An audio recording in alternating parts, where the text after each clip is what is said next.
Сәлем баршаңызға, сіздерге молочный девочканың ең оңай жолын көрсететін боламын.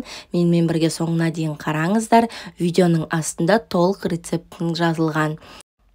Құрғақ ыдысымызға жұмыртқамызды және сгущенкамызды салып, венчикпен араластырамыз. Ескеретін жайт, сгущенкамыз жақсы сапада болғаны жақсы. Разрыхителімізді және шым-шым тұзымызды салып, венчигімізбен араластырамыз.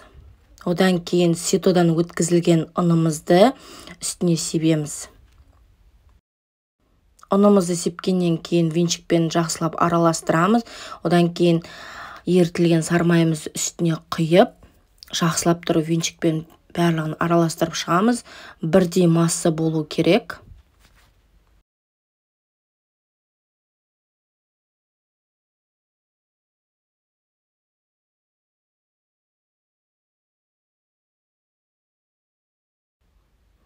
Протеинімізге пергаментный бумагамызды жайып, массамызды құйып, төртбұрыштап тегістейміз.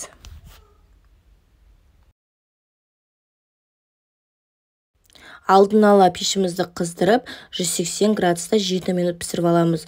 Оған дейін кремін дайындаймыз. Құрғақ ыдысымызға творожный сыр және сахарный пудраны салып миксерлейміз, екеуі араласқанша. Содан кейін сливкиімізді құйып, тағы да миксерлеп, креміміз қою болғанша. 7-8 минуттай миксерге байланысты осындай қою болып шығады. Одан кейін бисквитімізді алып, жан-жағын осылай пышақпен кесіп шығамыз.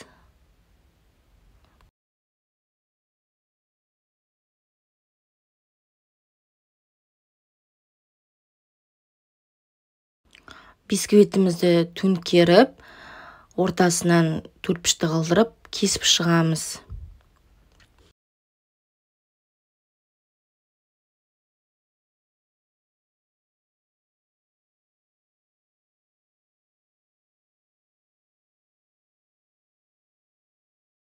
Тортымызды дайындаймыз. Осындай ыдысымызға астына кішкене кремімізді жағып жіберіп, бисквитімізді қойып, қатар-қатар осылай араларына крем жағып шығамыз.